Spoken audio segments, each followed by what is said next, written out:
Hello, everyone. I'm Rebecca Weber. This is your AMAC podcast, Better for America. And if you haven't done so, go ahead and hit that subscribe button so that you never miss another episode of this show. Now, today, I am truly honored to have with us someone who is so brilliant and someone whose advice we really need to hear, someone who has written and done more in the field of economics, specifically conservative economic thinking, than almost anyone in the public domain today. And he has served as the president of the revered Club for Growth, was formerly on the Wall Street Journal's editorial board, was a top advisor to President Trump in 2016, and helped support the Tax Cuts and Jobs Act.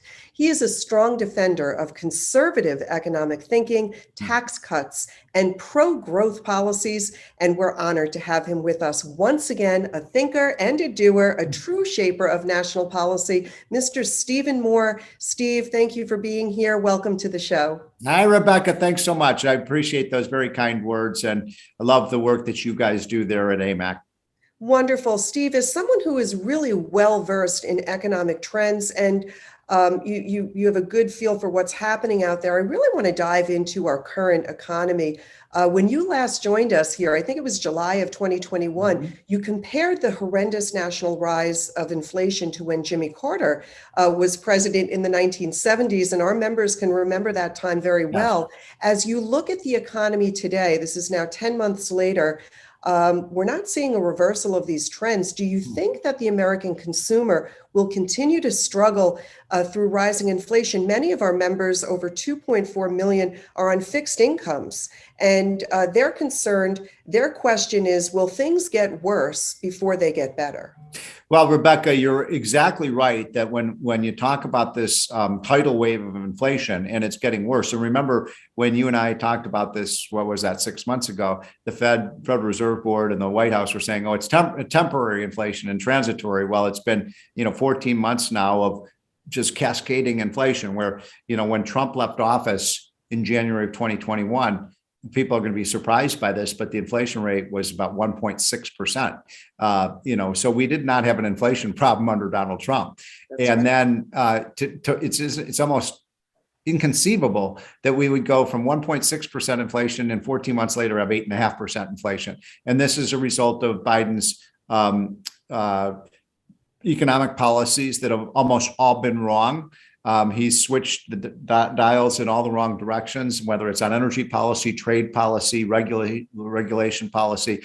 Don't forget, Rebecca, the trillions and trillions and trillions of dollars that Washington has been spending. And this started, during the COVID period during Trump, but it escalated under Biden. And so now we have a debt problem. And I'm always asked, what's the one thing we could do that would be most effective in terms of reducing this inflation right now? And I would say we need to cut government spending by a lot. We cannot afford to continue to borrow $2 trillion a year. We can't afford a $30 trillion debt that just keeps going up and up and up. And all of these government programs that Biden has proposed, Rebecca, have really made this inflation problem worse. And can you imagine, by the way, how bad the inflation problem would be were it not for groups like AMAC and others that helped, in my group and so many others that helped block this Build Back Better bill? That would have added $5 trillion more spending in borrowing. And that would have been like, dropping kerosene on a forest fire.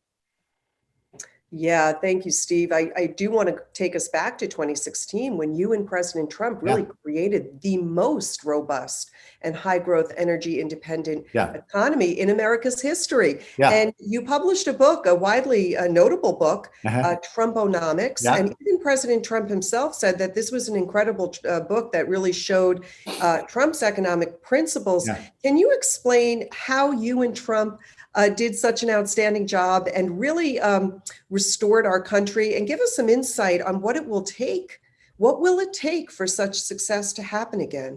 Well, first of all, I think Donald Trump's performance on the economy was really remarkable. I mean, we had some of the fastest wage gains for Americans that we've seen in 30 years. We saw the lowest poverty rates in America for not just all Americans, but for women, for minorities.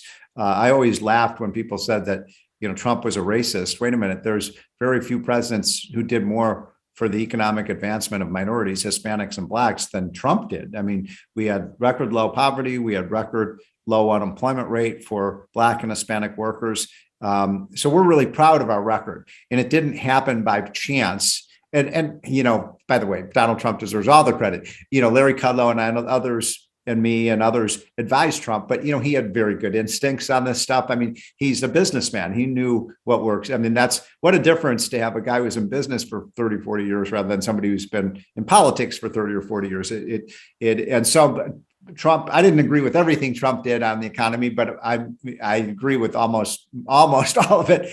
And, the reduction in taxes, the dramatic reduction in regulations, the better trade deals with China, the energy policies that made us energy independent. Let's not forget, Rebecca, that when Trump left office, we had become energy independent. We weren't buying oil and gas from other countries, we were selling it.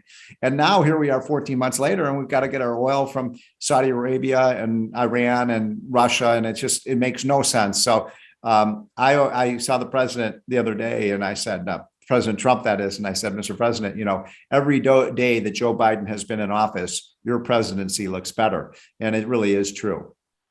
That is so true. Dan Weber, our founder, he was sounding the alarm back in 2008, talking about the national debt and the rising national debt. And to your point, we've got to cut our spending.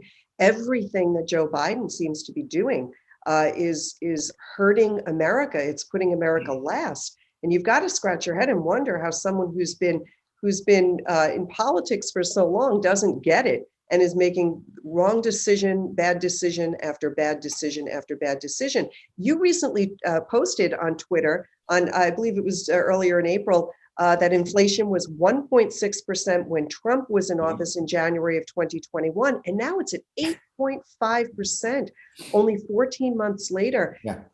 My question to you, sir, is do you think that if conservatives are elected in Congress and we see a conservative Congress in 2024, is that enough potentially to get the U.S. economy back to where it was? Do you see that as being a viable solution in turning things around? It's necessary, but it may not be sufficient. I mean, we have to get rid of Nancy Pelosi as Speaker of the House and Chucky Schumer as the Senate Majority Leader. What they've done to our country has been indefensible, and all they want to do is spend and tax and borrow and expand government. And if we allow that to happen, we will become a socialist country. So absolutely, we have to get rid of them. I mean, I'm always asked, do you really think that Build Back Better bill is dead? And I said, well, I think it's dead, but I'll know it's dead for sure that day in January of 2023 when we grasp that gavel out of Nancy Pelosi's hands and give it to a Republican so that she doesn't have the power that she's so abused. So yeah, absolutely, we need a change in Washington Congress. But is that sufficient? No, because even Republicans like to spend money. They like to play Santa Claus too. We need a cultural shift in this country. We need people to run for office. One of the things we've discovered in the last few years is, Congress is important. Of course, the presidency is very important. Of course, the Senate is important. But a lot of these local positions, school board positions, city council positions, being on the election boards, all these things, we've sort of ceded all this power to these out of touch liberal progressives. And the exciting thing that I'm seeing, Rebecca, around the country, we have conservatives now, and retirees, by the way, who are running for school board or city council or their local PTA, whatever it might be. You can make a difference. You can make a difference. And retired people are fantastic for this because they are retired from their jobs and they have time to be able to devote to helping save our country. So I want to encourage everyone, don't just sit there and complain. And obviously voting is important, but also becoming active yourself. Yeah, great point. And to all of you listening out there, go to amacaction.org because there's so much that you can do right from the comfort of your home. I'll give you another example. We need poll watchers. We know that that's right. We know that there was a lot of fraud in the last election. I'm not going to get into the issue about whether the election was quote stolen, but we do know there was a lot of fraud in the mail balloting, and we lost control of what happened with the election process. we need, integrity in our election process. And one way to ensure that is to have people looking over the shoulders of the people who are counting the ballots and so on, to make sure that we have safe and effective and honest elections. I think everybody should want that. So proud of our members who stood up in the hundreds Yes. To be poll watchers in Yes. Virginia. And We that need is more, so though. key. We need this more. time around, we need, 2 or 3 times more, because we saw what happened. They take these ballots behind the walls. We wouldn't know what they were doing with them. And, just having that presence there really reduces the opportunities and the incentives for people to try to steal elections and try to double count ballots and things of that nature. Yeah, great reminder. Thank you for that. Really good reminder. I do want to shift and look globally for a moment. I want to, we see what's happening in Ukraine. We see how Russia is behaving, and it's such a sobering lesson to us all when we see what's happening. It reminds us too that if we are not careful, that we could become economically dependent on those who really don't have America's best interests at heart, and who comes to mind, of course, is China. Does the rise of China worry you? Should it be worrying us? And how do you really see us withstanding China's rising communist influence, especially as we seek to improve our economic situation here at home? Well, yeah, I do believe the biggest issue for our country, going forward over the years and decades ahead, is whether the United States will continue to be the economic superpower and the driver of the international economy. Will the dollar remain the world currency? Those are big issues. I mean, I laugh when I kind of cry when I hear these young people say, climate change. I'm like, look, we can deal with climate change, but we have a clear and present and a true existential threat in China right now, which is, in my opinion, a very dangerous nation. This is a country that is building up its military. It's involved in extremely predatory economic practices. They want to take over from us in energy and technology and manufacturing and construction, and we cannot cede power to them. And one thing that was, I thought, extremely effective in the Trump administration was that Donald Trump, stood up to China, and he got better trade deals with China. He, and same thing with other countries as well, the Europeans. So unfortunately, right now, and I mean, it pains me to say this, I don't think that this president really believes in the idea of putting America first. And that was what was special about Trump. It was always about, will this help American workers? Will it help American businesses? Will it help the American economy, American national security? So much of what Biden is doing is contrary to the interests of American workers and our national security. Look at what's happening with the border right now. I mean, we get 75% of the way done building the wall, and then Biden wants to kill it. I thought he was for infrastructure, by the way, but he doesn't want to build a wall. Now we have an out of control, as everyone knows, our border's out of control. And by the way, I'm very supportive of immigration. I think immigrants are great assets to our country, but they have to come in through legal channels, not sneaking over the border and bringing in criminals and drug runners and that kind of thing. So I think that this situation right now is very scary. China does want to take over from the United States, and in too many ways, Biden is playing into their hands. He sure is. And yeah, when you just look at the facts and you look at what he's done and what he hasn't done, Joe Biden, that is, we recognize that certainly there's no way that anybody can say that he's demonstrating to the American people that he's putting us first, putting America policy first. Thank you for clearing that up. And I want to point to another great tweet that I recently saw, and that is, you said that red states are recovering better than blue states. And you said 13 states have fully recovered all of the jobs that were lost during COVID. And of those 13, 12 were led by Republicans. Can you share with us what the heck are the blue states lacking? How are they lacking? And why are the red states thriving? What, in your view, what is it? What are the major differences there? Well, I'm writing a whole book on this subject, so we could talk for hours about that, but I'll just say a few things about it. I mean, first of all, it is happening. The red states are flourishing for the most part, not in every case, but most red states, Florida, Texas, Tennessee, Utah, Montana, Idaho, those states are doing really, really well. And, you look at some of the blue states. I'm from Illinois. I'm from the Chicago area. I'm heartbroken to see what the left has done to that great city and to that once great state.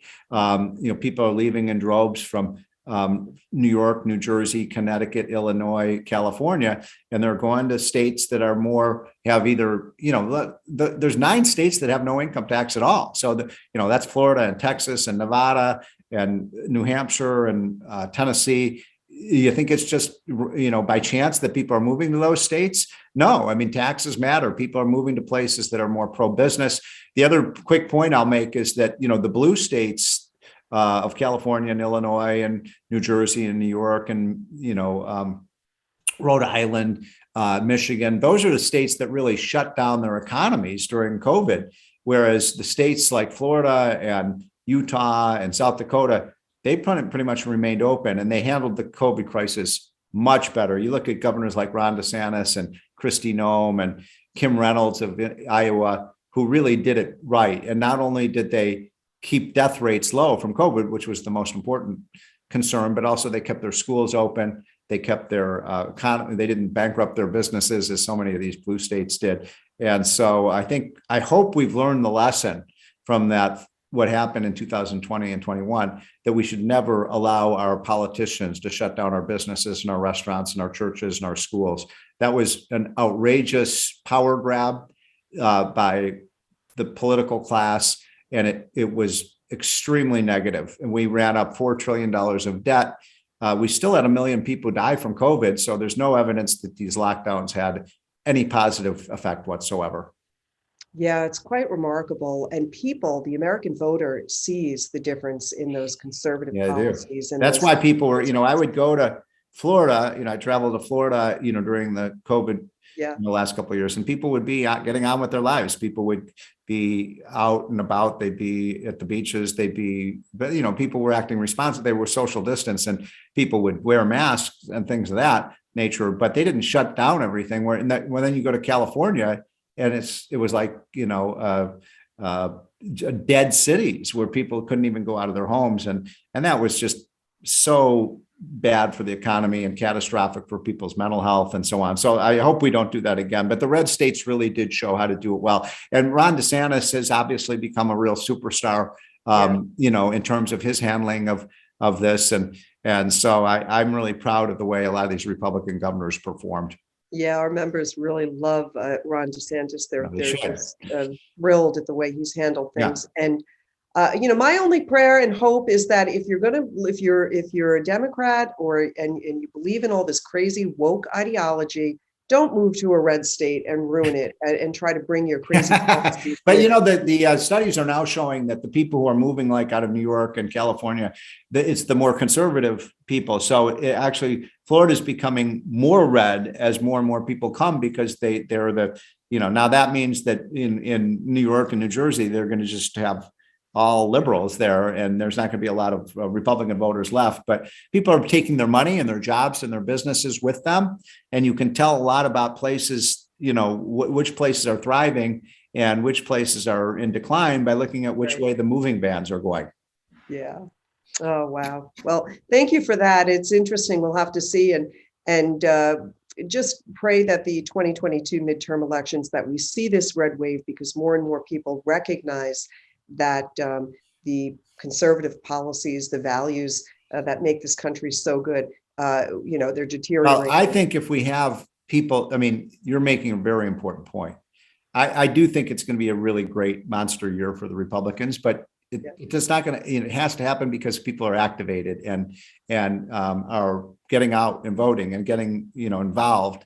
And I feel that energy out there right now, but the election is still 6 months away or something. So we got to keep working. We got to keep remembering all these crazy things that Biden and Pelosi and Schumer have done.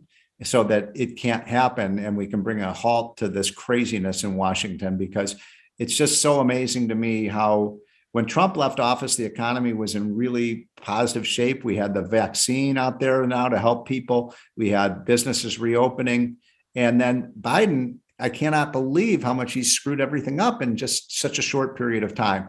And unbelievable. He had such a beautiful, beautiful thing handed to him. And yeah, he did. Kept so many of these measures in place, especially what he's done at the southern border is absolutely, for that, in my view, he's breaking the law is really how I see it. So I wanted to make one other quick point, because I know we're running out of time here, because sure. I know you have so many seniors that are part of AMAC. So you mentioned this before, but I want to reiterate it. This inflation is killing senior citizens. And that's because seniors have savings. They've spent their whole life working 30, 35, 40 years. And then they built up, a savings pool, a nest egg. And maybe they've saved up 250 or 500,000 or $1 million so they can enjoy their retirement and pass on money to their kids. But this inflation is a tax on your savings. Right? It just reduces the value of that money you spent your whole life saving. So inflation doesn't just hurt the wage earners in terms of, hurting wages, but it also hurts seniors because it's a tax. It's like, think of it as an 8.5% annual tax on your saving. And you can't buy a bond that's going to give you an 8.5% interest, right? So you're falling behind in terms of that money that you built up and saved. And that was my leading question, was really our concern is for our members and for anybody listening who's on a fixed income. Most Americans are, and especially those in retirement. This is impacting them greatest. I think you make a really good point, and it is why it is so important that government immediately begin to put measures in place to curtail the direction that we're headed. And that's going to start with really cutting budgets and spending less. And it's got to start at the top. And unfortunately, we've got a bad group of people now that don't see it that way and want to spend more and more money. So, they won't be here. Joe Biden won't be here 20 years, 30 years from now. But my children, our grandchildren, and future generations are counting on the decisions that we make today. I want to thank you so much for being here. I want to ask you one final question before we let you go. You said to us, and earlier even in the show, that I thought it was a wonderful metaphor, sadly, that the president's solution to a forest fire is to dump gasoline on it. Boy, hasn't that happened and gotten worse since we spoke last.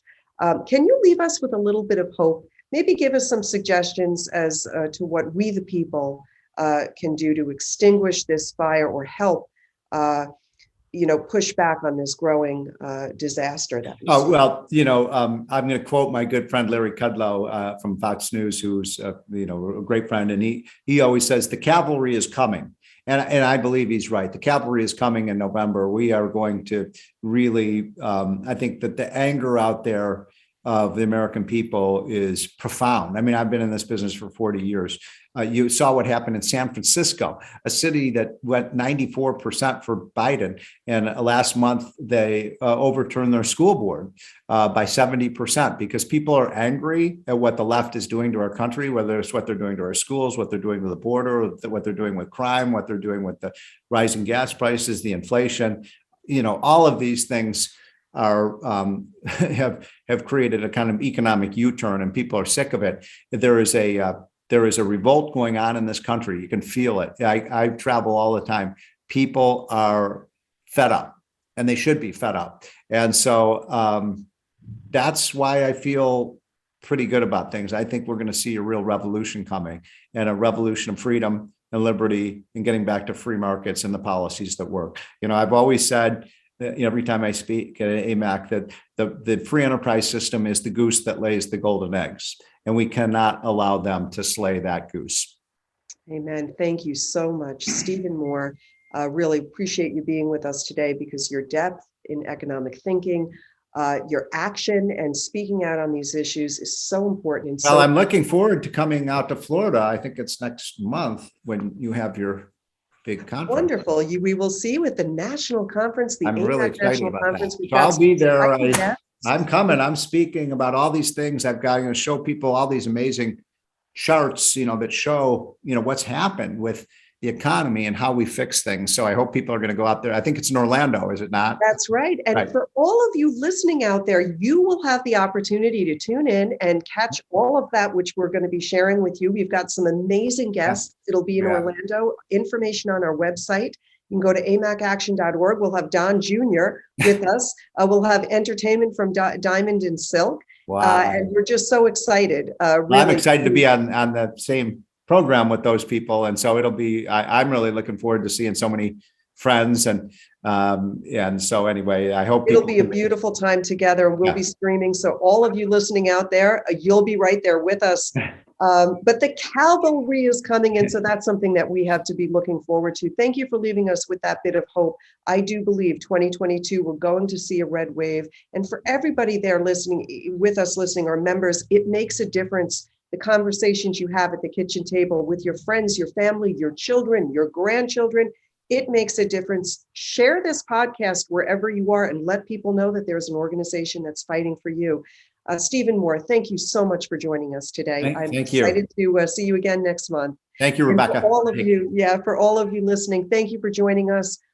We appreciate you, and it's the reason why we do this show, to keep you informed. Go ahead and download the AMAC News app if you haven't done so. Easy to do right there on your smartphone. You'll get breaking news that you won't get anywhere else. Thanks for joining us today. I'm Rebecca Weber. God bless you. We look forward to having you back with us again on our next episode of Better for America. Have a great day, everyone. You're listening to the Better for America podcast, presented by AMAC, the Association of Mature American Citizens. To learn more about AMAC and all it has to offer, visit us at www.amac.us.